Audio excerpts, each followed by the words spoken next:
Every battle you face in life, whether it's about success, love, failure, discipline, or fear, has one common opponent. That opponent is not the world, not your past, not other people, but the version of you that resists change, the version of you that clings to comfort, doubts your abilities, and runs when things get hard. This is not a battle fought once, it's fought daily. It's the inner war between the version of you who wants to evolve and the version of you who wants to stay the same. The war begins in silence, in small moments. It starts when the alarm rings at 5 a.m. and your body pleads for 5 more minutes. It begins when you say you'll start the gym on Monday, then watch Monday turn into another excuse. It begins when you feel overwhelmed and the voice in your head tells you to quit, to shrink, to delay. You don't lose this war in one dramatic failure. You lose it one small surrender at a time. And you win it the same way, one decision, one choice, one push beyond your limit at a time. Asterisk, your greatest battle is not against the world, but against the weaker version of yourself. The version that wakes up with good intentions but ends the day full of regret. The version that knows what to do but avoids doing it.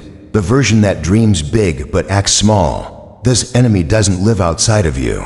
It lives inside your own thoughts, your fears, your habits, and your patterns. It knows all your weaknesses because it is you. And the truth is, no one else can fight this war for you. It is personal, it is daily, and it is relentless. That weaker version of you will always look for comfort. It will always search for an excuse, always find a reason to delay. It whispers lies like you're not ready, you'll start tomorrow, or you're too tired. And the more you listen, the more power it gains. But the good news is, every moment gives you the chance to push back. Every small act of discipline is a punch to that inner weakness. Every decision to keep going when you want to quit is a step toward victory. The war is not won in one bold move, but in 1,000 small acts of resistance to the easy way out. The world can challenge you, yes, it can test you with failure, heartbreak, rejection, and pain. But nothing outside of you can defeat you unless you allow it inside. That's what the weaker you does. It opens the door to fear. It gives permission to doubt. It feeds your insecurities and then convinces you they are truth. But they're not. They are the enemy's tools, and your job is to see them clearly and fight them ruthlessly. You do that by choosing to act when you don't feel like it, by choosing focus when your mind is scattered, and by choosing discipline when your emotions demand comfort. You versus you is the only battle that truly matters, because once you conquer the self, the outside world becomes manageable. Opportunities open because you're ready for them. Relationships improve because you've learned to master your reactions. Success begins to show up not because you got lucky, but because you were prepared. The world respects the person who has fought their own demons and came out stronger. It's not about never feeling fear or doubt. It's about not letting those feelings control you. You have to learn to recognize the patterns of your weaker self. It shows up when you're tired, when things get uncomfortable, when progress is slow. That's when the voice gets louder. It tells you to settle, to hide, to give in. But you are not that voice. You are the one who hears it and still moves forward. You are the one who can interrupt the pattern, who can take control back one choice at a time. Every time you do what you said you'd do, even when it's hard, you chip away at the power of your weaker self. There will always be two versions of you, one that wants to grow, and one that wants to stay the same, one that wants to push, and one that wants to pause, one that reaches for greatness, and one that hides in fear. You decide which one gets to live, and that decision isn't made once, it's made every day, in every moment, with every action. You don't need to be perfect, you just need to be willing to fight. You don't have to always win every round. You just have to keep showing up and refusing to give in. The more you do, the stronger the warrior in you becomes. This is not about proving anything to anyone else. It's not about applause or validation. It's about proving to yourself that you are capable of more, that you don't have to be a slave to old habits, that you don't have to stay stuck in cycles that drain you. The weaker version of you is familiar, but it's not your future. You can rewrite the script. You can change the story. But it takes honesty, effort, and the courage to face yourself without excuses. You versus you is not a war you win by thinking about it.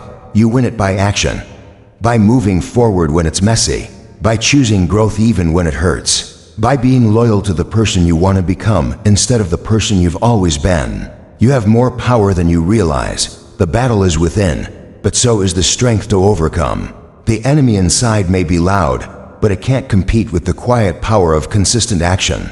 You don't have to fight forever, but you do have to fight today, and if you do, then today, you win. Small daily choices decide who wins, the disciplined you or the distracted you.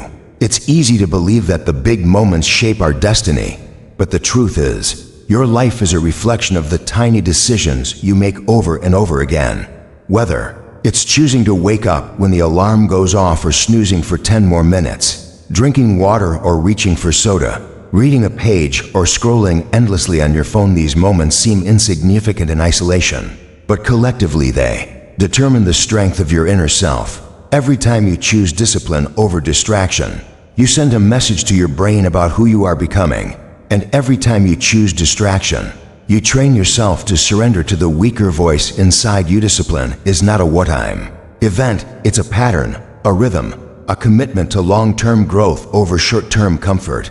Distraction is tempting because it's easy, it's familiar, it's instantly rewarding. But the cost is high. It steals your time, blurs your focus, weakens your confidence, and slowly chips away at your potential. On the other hand, discipline often feels uncomfortable at first.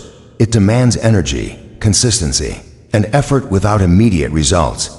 But it builds something valuable inside you: self-respect, resilience, momentum. You start to believe in your ability to follow through, and that belief becomes the foundation of a stronger you. The war between discipline and distraction isn't loud.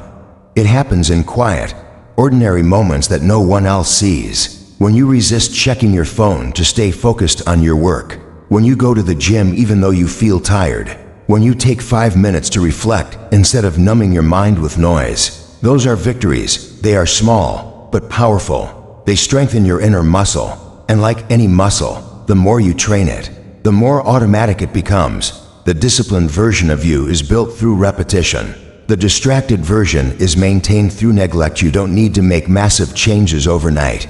What you need is awareness of the tiny decisions you're making and the courage to choose the harder, but better option. That awareness is the beginning of control. The more mindful you become of your patterns, the easier it is to interrupt them. The moment you catch yourself reaching for distraction, you pause and ask, is this helping me become the person I want to be or taking me further from it? That question alone can change the trajectory of your day. Because the disciplined you is not someone you suddenly become. It's someone you build with every choice, every sacrifice, every moment you decide to honor your goals instead of your impulses. It's easy to envy people who seem disciplined, who achieve more, who stay consistent. But discipline is not a talent, it's a habit. And like all habits, it starts small. It begins with managing your mornings, setting boundaries, protecting your time, and following through on your promises to yourself. The more you win those small battles, the more control you gain over your mind. And once you control your mind, you can shape your reality. Distraction loses power when you stop feeding it. And every time you resist its pull, you remind yourself that you are stronger than your urges. But make no mistake, distraction will always be there waiting. It's not something you overcome once, it's something you guard against daily. It will disguise itself as rest, entertainment, harmless scrolling. But deep down, you know when you're avoiding something important. You know when you're choosing ease over purpose, and that awareness stings a little, because it reminds you that you're capable of more. That sting is not guilt. It's your inner disciplined self trying to wake you up. Listen to it, honor it. Let it guide you back to the path. Every disciplined action you take rewrites the story you've told yourself about who you are. You stop saying I'm lazy or I'm not focused and start proving to yourself that you are in control. That inner narrative shift is powerful. It's not about perfection. You'll still slip, you'll still give in some days, but the key is getting back up and making the next right choice. That's how you win the inner war, not by being flawless, but by being relentless. You don't need to wait for motivation. You just need to move. Action creates momentum, and momentum fuels discipline. The more you act, the more you want to act, the more you follow through, the more natural it becomes. And slowly, the discipline you begins to lead. The distracted you gets quieter. You gain clarity, energy, purpose. You no longer chase peace, you create it through your choices. You realize that real confidence comes from keeping promises to yourself, and real growth comes from pushing through resistance. So the next time you're faced with a small decision, pause and remember what's really at stake. It's not just about whether you open a book or open an app. It's about which version of you wins that moment. It's about whether you're building a life on distraction or on discipline. Every small choice is a vote for the person you want to be. Keep voting for strength. Keep voting for growth. Keep showing up for yourself in the smallest ways, and soon, the war that once felt impossible will become winnable, and eventually, it will be won. The comfort zone is the graveyard of your potential.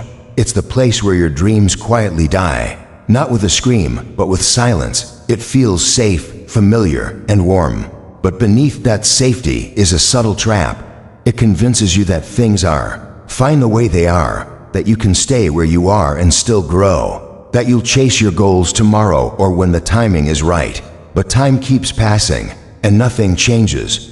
Your comfort zone gives you the illusion of peace, but it robs you of progress. It shields you from discomfort, but it also shields you from growth. Inside it, you don't fail, but you also don't evolve. Every time you choose comfort over challenge, you're casting a silent vote for the weaker version of yourself. You say no to risk, no to pressure, no to difficulty, and in doing so, you also say no to growth, no to strength, and no to the life you truly want. Your comfort zone is where fear thrives disguised as safety. It's where your potential is buried, under the weight of excuses, hesitation, and distraction. You stay stuck because it's easier than breaking free, but that ease comes with a hidden cost.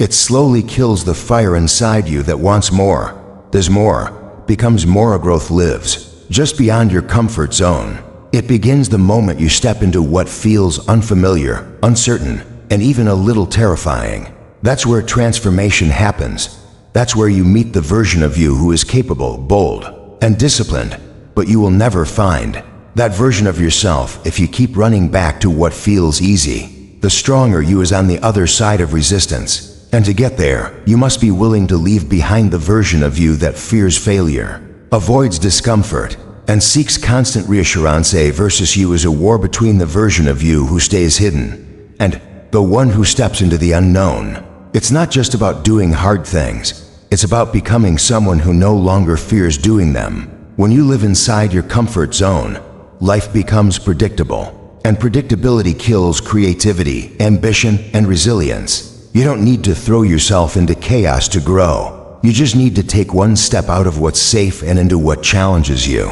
That step might feel awkward. It might feel overwhelming, but that's the exact sign that you're on the path of growth. Comfort zone whispers lies. It tells you that you'll be ready someday, that you need more time, that you need to wait for confidence to arrive before you act. But confidence is a result of action, not a requirement for it. You build it by doing uncomfortable things again and again until they stop feeling so uncomfortable. Staying comfortable keeps you the same. Becoming great requires you to be uncomfortable more often than you want.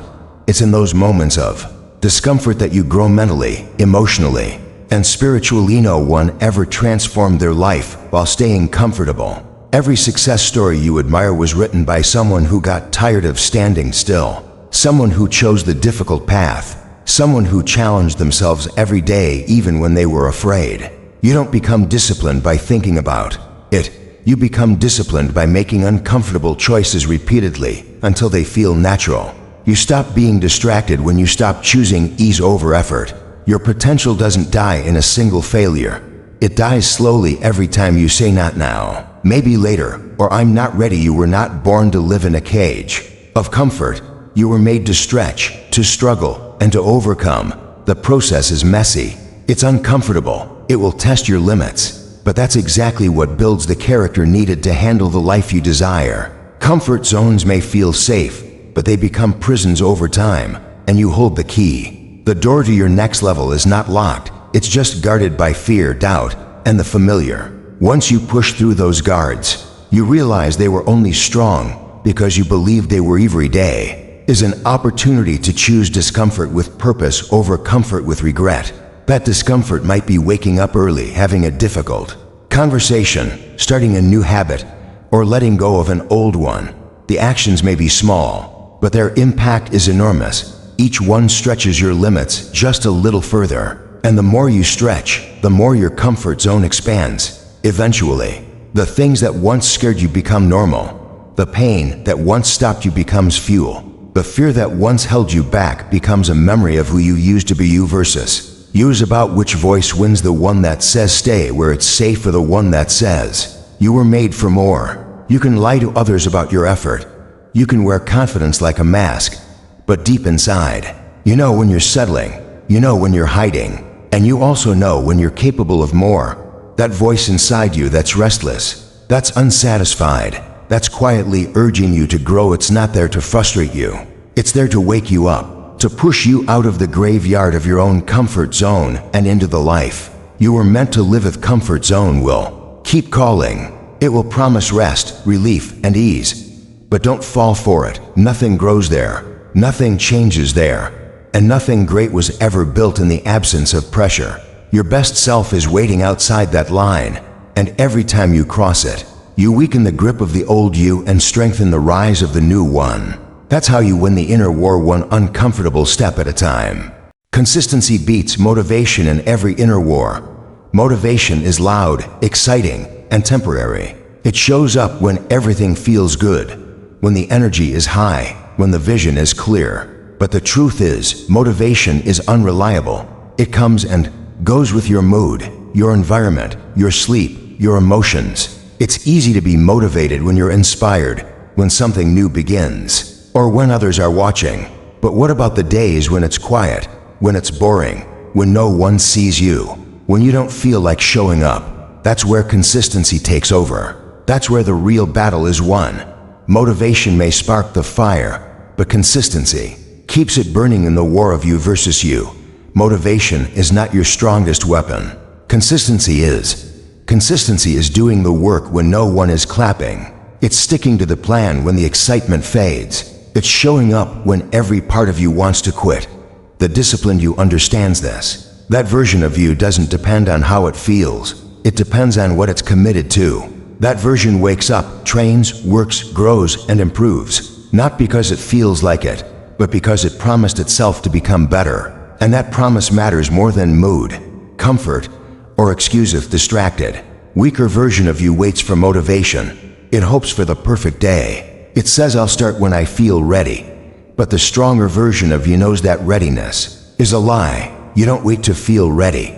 You act your way into readiness. You build your momentum through movement. Each small act of consistency is a declaration of war against that lazy, doubtful voice in your head. Each time you repeat the action you committed to, even when it's hard, you weaken the part of you that gives up and you strengthen the part of you that pushes forward. Constancy rewires your identity. It tells your brain who you really are, not once, but over and over again. If you want to become someone focused, you can't just think about being focused. You must live it through action.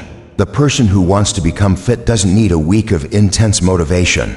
They need months of consistent choices. The person who wants to master a skill doesn't need bursts of inspiration. They need daily practice. This is how change happens, not in waves of hype, but in quiet routines done over time. That's where discipline is built. That's where confidence is earned.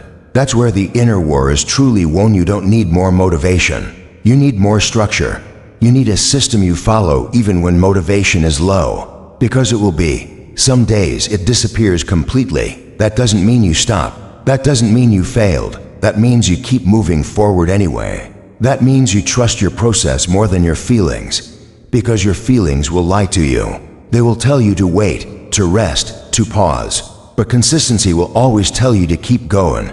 And when you choose consistency over motivation, you start to see real progress, not just temporary highs, but actual transformation. Motion often focuses on the goal, on the big win, on the final outcome.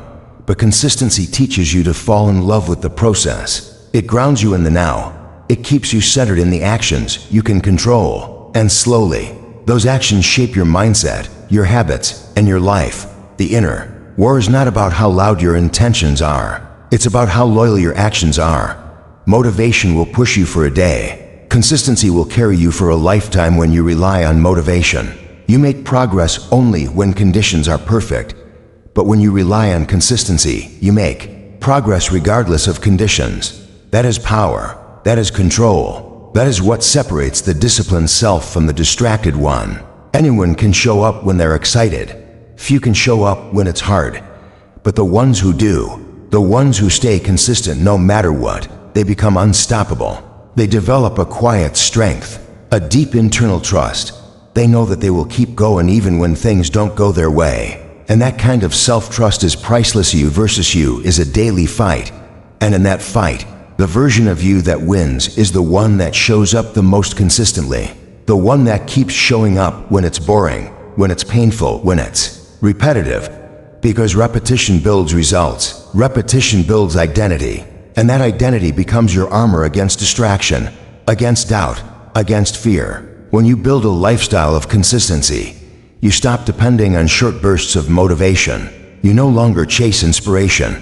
You become inspiration through your actions. You become the type of person others admire not because of what you say, but because of what you do again and again. The inner war isn't won with hype. It's won with habits. It's not about doing more once. It's about doing enough every day. Not big leaps, but small steps repeated with discipline. Not grand gestures, but quiet commitment. That is the path. That is the fight. And every time you choose consistency over comfort, you win. Every time you show up even when it's hard, you grow. You don't need to feel motivated. You just need to keep moving. And when you do that, again and again, the war inside starts to shift. Slowly, the consistent you takes over. And that version of you is unstoppable. You don't need more time, you need more self-control. Everyone has the same 24 hours in a day, but not everyone uses them the same way. The difference is not in how much time you have, but in how much discipline you bring to each moment. It's not that you're too busy, it's that your time is being stolen by distractions, habits, and impulses you haven't mastered. Self-control is the shield that protects your time from being wasted. Without it, hours vanish into mindless scrolling, procrastination, overthinking, and chasing short-term comfort. Time isn't your enemy. Your lack of control over how you use it. Battle isn't with the clock, it's with yourself. With the part of you that knows what needs to be done, but still delays. With the part of you that trades long-term results for instant gratification. That inner war is constant, and time is the battlefield. Every moment you give into distraction, you lose a piece of your day, and those pieces add up. Days become weeks, weeks become months, and suddenly, you're looking back wondering why nothing changed. It wasn't time you lacked, it was control. Control over your urges, control over your focus, control over your priority. Self-control isn't about living a life of restriction. It's about choosing what matters most over what feels good right now. It's about mastering your impulses instead of being ruled by them. It's about understanding that freedom isn't doing whatever you feel like, it's doing what needs to be done even when you don't feel like it. When you develop self-control, you stop making excuses. You stop blaming circumstances. You realize that your progress is not limited by your environment, your resources, or your past. It's limited by how well you govern your choice in the war of you versus you. The disciplined version of you wins when you stop chasing the fantasy of having more time and start building the strength to use what you already have. There's no perfect day, no ideal schedule waiting to be discovered. The perfect time to start is now. The path is already in front of you, but only self-control can keep you on it. Motivation might get you going, but self-control is what makes you stay. It's what allows you to say no to what pulls you away and yes to what pulls you forward. Distractions you face every day aren't going away. The notifications, the entertainment, the temptations, they will always be there. The only thing that can change is your ability to say not now. That ability is built through repetition. Every time you resist an urge to delay or escape, you build strength. Every time you push through resistance and do the hard thing, you take back control. It's not easy, but it is possible, and each victory, no matter how small, makes the next one easier. That's how you shift the balance of power in the war within you. Have goals, dreams, and responsibilities, but without self-control, those things remain ideas. You write them down, talk about them, maybe even take the first step, but without control, consistency dies, and without consistency, results never come. You don't need more hours in the day. You need to stop wasting the ones you already have. You need to protect your time like it's your most valuable resource, because it is. And the only way to protect it is to lead yourself with strength, clarity, and discipline. It's easy to say you're overwhelmed. It's harder to admit you're undisciplined. But real growth begins with honesty. When you stop lying to yourself about time and start taking ownership of your choices, everything changes suddenly. You're not the victim of your schedule, you're the architect of it. You build your day around purpose, not pressure. You create structure instead of chaos. You don't need a new plan. You need a stronger mindset. You need to decide that self-control matters more than short-term comfort. Control over your time starts with control over your thoughts. When your mind says later, you answer with now. When it says just this once, you say not today. When it says you deserve a break, you say I'll earn it first. That internal dialogue shapes your external results, and every time you win that conversation, you win the war for your focus. You win the war for your goals. You win the war for your future. Self-control is not about being perfect. It's about being committed. It's about showing up for yourself, even when no one else sees it. The stronger your self-control becomes, the more freedom you gain. Freedom to live life on your terms. Freedom to finish what you start. Freedom to become who you know you're capable of being. You start to see time differently, not as something to kill, but as something to maximize. You stop running from responsibility and start leaning into it.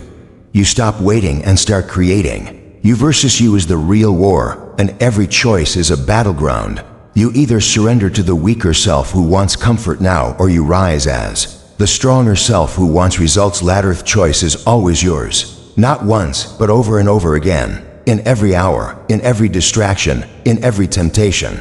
The clock keeps ticking, but it's not your enemy. Your enemy is the belief that you need more time to do what you're avoiding. What you need is to stop negotiating with your lesser self. What you need is to act with clarity, to hold yourself to a higher standard, to trust that even small acts of control, done consistently, can reshape your entire life. You don't need more time, you need to become the kind of person who no longer wastes it. That's how you win the inner war. The strongest enemy is the voice in your head that says, not today. It sounds harmless, even reasonable, but it's the beginning of delay, the seed of defeat. That voice doesn't shout. It whispers. It speaks softly in moments when you're tired, overwhelmed, uncertain. It tells you to rest when you should push, to wait when you should act, to think when you should move. It dresses up procrastination as self-care, doubt as logic, and fear as caution. But its goal is always the same: to protect you from discomfort. And in doing so, it keeps you small, stagnant, and stuck. This voice doesn't show up in obvious ways. It hides behind rational excuses. It tells you you're not ready, that you'll do it tomorrow, that you'll start after the weekend, after the new month, after things calm down. But life never truly calms down. There will always be something, some distraction, some fear, some resistance. If you keep listening to that voice, you'll keep living the same day over and over again, just in different clothes. Nothing changes until you stop giving that voice authority in the war of you versus you. This voice is your most cunning opponent. It knows your weaknesses. It knows how to comfort you with lies that feel like truth. It knows how to talk you out of action with the promise of later. But later becomes never when you make it a habit. The disciplined version of you hears that voice too, but doesn't obey it. Instead, it answers with movement. It says, I don't feel like it, but I'll do it anyway. That's the real difference between the version of you that grows and the one that stays the same. The ability to act even when the voice tells you not to. Time you say not today, you give power to the part of you that avoids effort. And that version of you grows stronger with every delay. But the same is true in reverse. Every time you push through the resistance, every time you act despite that voice, you train your mind to work for you, not against you. You shift the balance. You take the power back. And with repetition, that once dominant voice starts to fade. It never disappears completely, but it loses its grip. The inner war is rarely about knowledge. You know what you need to do. You know what would move you forward. The battle is with the hesitation, the internal friction, the temptation to put it off. And that's why self-mastery is not about finding motivation, it's about building inner strength. Motivation fades. That voice comes back every day. But when you build the habit of ignoring it, when you train your mind to take the first step without negotiation, you start becoming the version of you who wins. Winning that moment is everything. That moment when your mind says you can skip the workout, the reading, the writing, the difficult task. That's the real war. Because how you respond in that moment shapes who you become. You either listen and stay the same, or act and become stronger. It's that simple and that hard. The inner voice is persistent. It doesn't care about your goals. It cares about keeping you safe, keeping you the same, keeping you inside the zone of comfort. But growth and comfort don't live in the same place. You have to choose it. That voice will sound convincing. It will remind you of your past failures. It will highlight your fears. It will question your progress. But you must learn to separate the voice from the truth. Just because it's loud doesn't mean it's right. Just because it feels real doesn't mean it deserves your attention. The disciplined you doesn't argue with it. It just acts. Because action is the only thing that silences doubt. Movement is the medicine. Progress is the cureth. More you listen to the voice that says not today, the more you teach yourself that it's okay to delay your own potential. But when you stand up to that voice, when you act anyway, you prove to yourself that you are stronger than your impulses. You start trusting yourself more. You start believing in your own consistency. And that belief is powerful. It becomes a shield you carry into every future battle. You begin to see that you don't need to feel ready to take action. You just need to take action, and the readiness will follow. You are not weak because you hear the voice. Everyone hears it. You are strong when you choose not to obey it. Every successful person has learned to move despite it. They feel the same doubt, the same laziness, the same fear, but they've trained themselves to act anyway. That's what separates the average from the excellent. It's not talent, it's not luck, it's the ability to keep showing up when every part of you says not to die. You versus you is not a fight that ends. It's a daily choice. That inner voice will visit you again tomorrow, and the next day, and the next. But so will the opportunity to choose discipline, to choose courage, to choose action. The more you win that choice, the more you become the kind of person who keeps going, who finishes what they start, who lives with intention instead of excuse. That is how you win the inner war, not by silencing the voice completely, but by refusing to let it decide who you become. Growth begins the moment you stop listening to your excuses. Excuses are comfortable. They protect your ego. They help you justify staying the same. They give you something to blame when things don't improve. They make it easy to say it's not the right time, you don't have the resources, you're too tired, too busy, too overwhelmed. But excuses are lies dressed as reasons. They sound reasonable, they feel safe, but they steal your progress. They are the voice of the weaker version of you, the version that wants comfort more than change, the version that fears failure more than it desires growth. As long as you keep listening to your excuses, you remain stuck in cycles that lead nowhere. You repeat patterns that look different but feel the same. You start things and never finish. You delay action and call it strategy. You lower your standards and call it acceptance. But deep inside, you know you're capable of more. You know those excuses are not the truth. They are the barrier between the life you want and the one you keep settling for. Growth isn't about never feeling fear or doubt. It's about refusing to let those feelings make decisions for you in the war of you versus you. Your excuses are the weapon your weaker self uses to keep you where you are. They show up when you're tired, when you've failed before, when things feel uncertain. They will always offer you a way out. But every time you take it, you lose a little belief in yourself. You train your mind to back down instead of push forward. You reinforce the idea that you can't handle discomfort, that obstacles are permanent, that dreams are unrealistic. But when you stop giving energy to excuses and start taking responsibility, everything begins to shift. Growth begins when you face the hard truth, when you admit that you've been holding yourself back, when you stop waiting for perfect conditions and start working with what you have, when you stop blaming others and start asking what you can do differently. That honesty is uncomfortable, but it's the key to change. You don't need a new plan as much as you need a new level of ownership. You don't need more time, more money, or more support as much as you need more discipline, more focus, and more belief.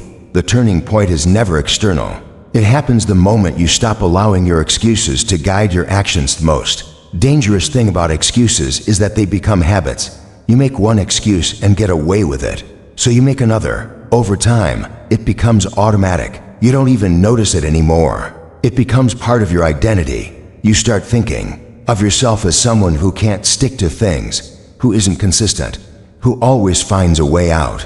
But that identity is built on lies. You can change it by making new choices. Choices that align with your goals, not your comfort. Every time you act in spite of an excuse, you reclaim your power. You send a message to your mind that you're in control. You versus you is not a what-I'm battle. It's a daily war fought in small decisions. Do you wake up early or hit snooze? Do you do the hard work or look for shortcuts? Do you face your fear or run from it? Every excuse is a test, and every time you reject it, you grow. You don't need to eliminate excuses forever. You just need to stop obeying them. You need to hear them, recognize them, and still move forward. That's how growth happens, not through perfect days or magical breakthroughs, but through consistent resistance against the easy way out. I'll never fully silence the voice that offers excuses. It will always be there, tempting you with comfort, with delay, with avoidance. But your job is not to silence it. Your job is to outgrow it, to act despite it, to build the strength to do what's right instead of what's easy. That strength is built through repetition. The more you move forward when it's hard, the easier it becomes to ignore that voice. The more you take ownership of your choices, the less power your excuses have. And soon, the version of you that used to hide behind excuses becomes the version that pushes through obstacles. You don't have to be perfect to grow. You just have to be honest. You have to recognize when you're lying to yourself, when you're avoiding responsibility, when you're settling for less. That awareness is the beginning of freedom. It opens the door to new habits, new standards, and new possibilities. But you can't walk through that door if you're still carrying the weight of your excuses. You have to let them go. You have to trade them for action, for accountability, for the decision to rise instead of retreat. Exes may feel like protection, but they are the prison walls of your potential. They keep you safe but stuck, comfortable but unfulfilled. When you stop listening to them, you start building a new foundation, one made of effort, resilience, and growth. You start proving to yourself that you can change, that you can follow through, that you can be more than your past. And every step you take away from your excuses is a step toward the stronger, wiser, more disciplined version of you. Growth isn't about being fearless. It's about acting in spite of fear. It's about choosing discipline over distraction, purpose over procrastination, truth over convenience. You versus you means choosing your higher self even when it's hard, especially when it's hard, because that's when it matters most. That's when you win. You can't defeat what you keep feeding with your habits. Your habits are not just actions, they are reflections of your identity, repeated choices that shape the person you become. If you keep feeding fear with avoidance, it grows stronger. If you feed laziness with procrastination, it takes deeper root. If you feed distraction with mindless scrolling, it becomes your default state. Every time you choose comfort over challenge, you are reinforcing the version of you that you claim to want to leave behind. The inner war is not won by hoping the weaker version of you disappears. It is won by starving it until it no longer has strength to speak. Habits are silent but powerful. They don't ask for your permission. They become automatic. That's what makes them dangerous when they work against you and unstoppable when they work for you. You can't expect to grow if your daily routines feed the very behaviors that keep you stuck.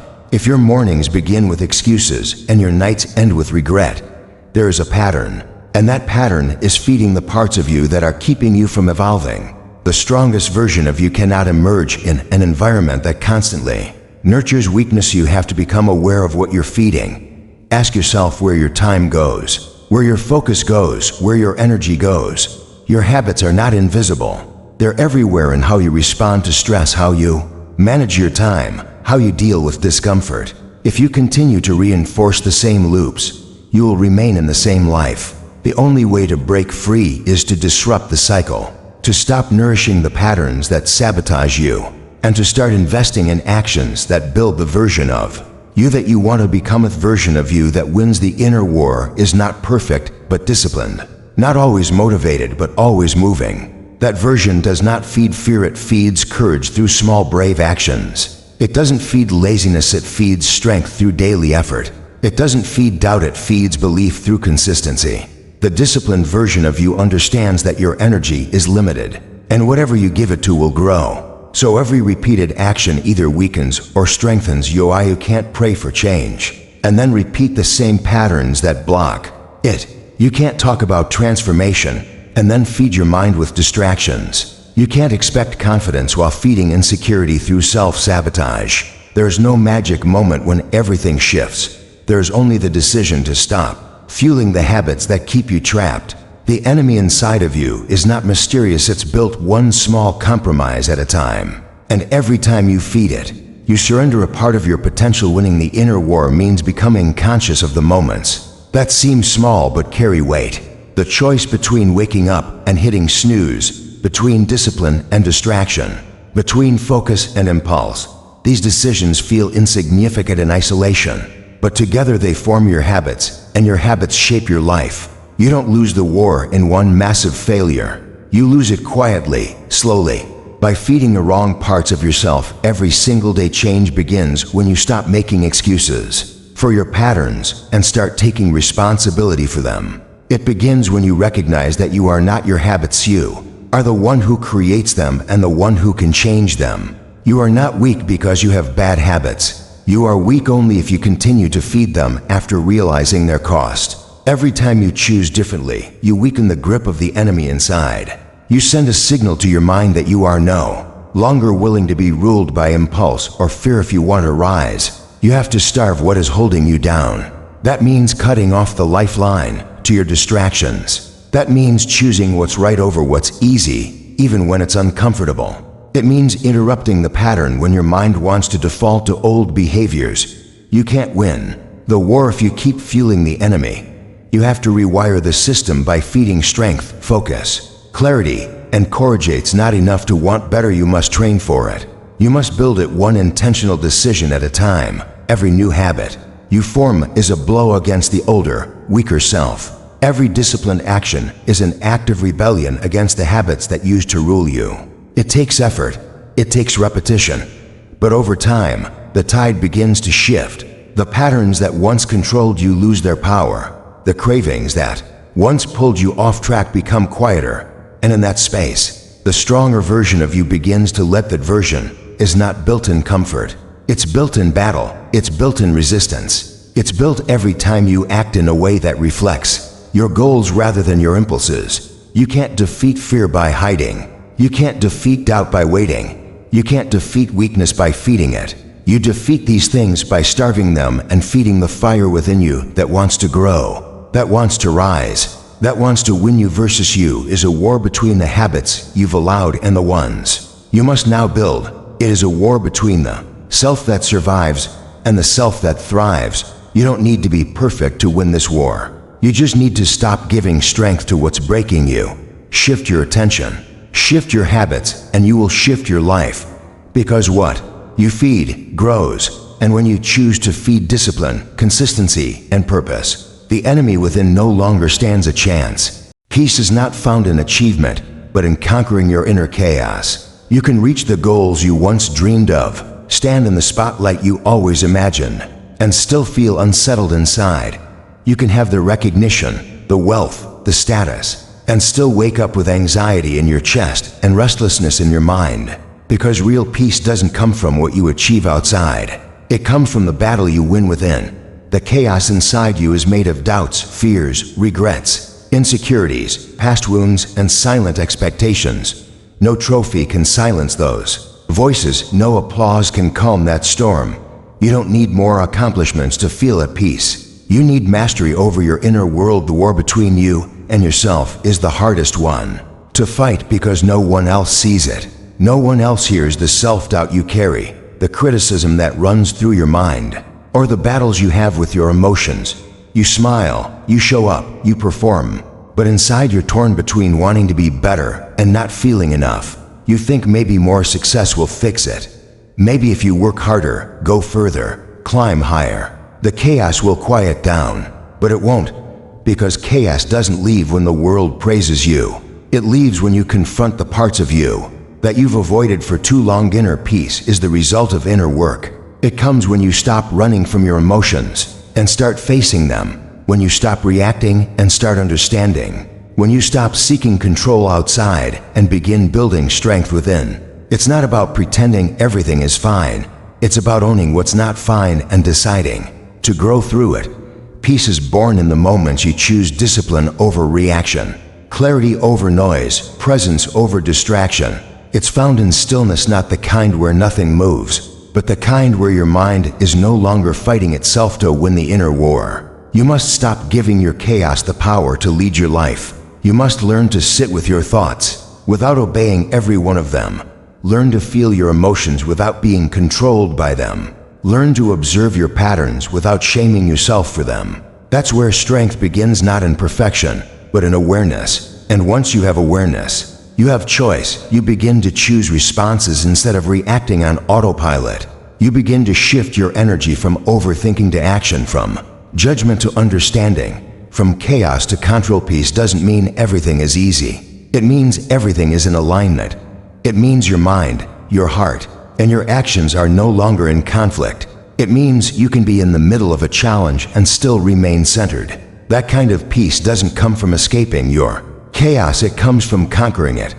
And you conquer it not by force, but by consistency, by showing up for yourself daily, even when the voice in your head says you're not enough, by doing the hard internal work that no one applauds but everyone eventually sees the result of. You versus you is about deciding who leads your pain or your power. Chaos often starts with a thought, a fear, a comparison, a memory. It snowballs because you feed it with attention.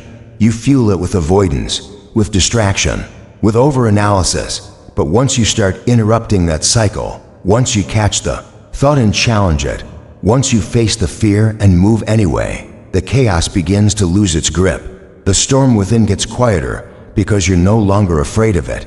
You're facing it. And that courage becomes the foundation of your peace. It's not your external life that creates peace. It's your internal discipline, your ability to slow down, breathe, and respond with intention. Your ability to recognize what triggers your chaos and choose differently. Your ability to sit in discomfort without needing to escape. This is the real work, the work no one sees. But it's also the work that changes everything. Because when you win inside, everything outside begins to align. Your actions are no longer fueled by fear, but by clarity. Your goals are no longer driven by insecurity, but by purpose. A true peace is not passive, it's powerful. It doesn't come from avoiding your problems. It comes from rising above them, from doing the inner work of healing, forgiving, focusing, and disciplining your mind. Peace is not the reward for achievement. It's the strength that carries you toward it. You don't need to reach a destination to feel calm. You need to stop fighting yourself along the journey. You need to let go of the need to control everything and start mastering how you respond to anything. You win the inner war not by eliminating all chaos, but by becoming someone who is no longer ruled by it. Someone who can feel emotion without being destroyed by it. Someone who can face difficulty without losing their center. That kind of inner control is not built overnight. It's built in the small, quiet moments where you choose presence over panic, where you speak to yourself with compassion instead of criticism, where you stop blaming the world for your unrest and start taking responsibility for your peace. Peace is not a place you arrive at. It's a state you build, one breath at a time, one decision at a time, one battle at a time. It's not about having a perfect life. It's about having a strong mind. It's about becoming the version of you that knows how to lead yourself through chaos instead of collapse under it. And once you become that person, the noise inside starts to fade. The anxiety begins to shrink. The doubt loses its power. And in that stillness, you find the peace you were chasing all along, not in something you achieved, but in someone you became. You win the war by showing up, especially when you don't feel like it. That is the true test of strength. Not in the moments when you're motivated and everything flows easily, but in the moments when your mind resists, Your body feels tired, and your heart isn't in it. That's when it matters most, because showing up when it's easy is not growth, it's maintenance. But showing up when everything inside you says not today is where transformation begins. That is the moment you separate yourself from the version of you that quits and become the version of you that endures. There will always be excuses. There will always be discomfort. There will always be reasons to delay, to avoid, to skip, to wait. But the ones who win the inner war are the ones who refuse to negotiate with their weaker self. They don't ask how they feel, they ask what needs to be done. They treat their promises to themselves as non-negotiable, because they understand that discipline is not a mood, it's a muscle, and that muscle is only strengthened by repetition, especially under pressure. When you show up despite resistance, you're training your mind to obey your values, not your impulses. You're building a mindset that doesn't collapse under discomfort, but grows stronger in it. You stop depending on motivation and start relying on character. That's when the shift happens. That's when the inner battle starts tilting in your favor. Because every time you choose action over avoidance, you chip away at the power of the part of you that's been holding you back. You don't need to feel ready. You don't need to be in the right mood. You just need to move. The smallest step taken in resistance is more powerful than the biggest step taken in excitement.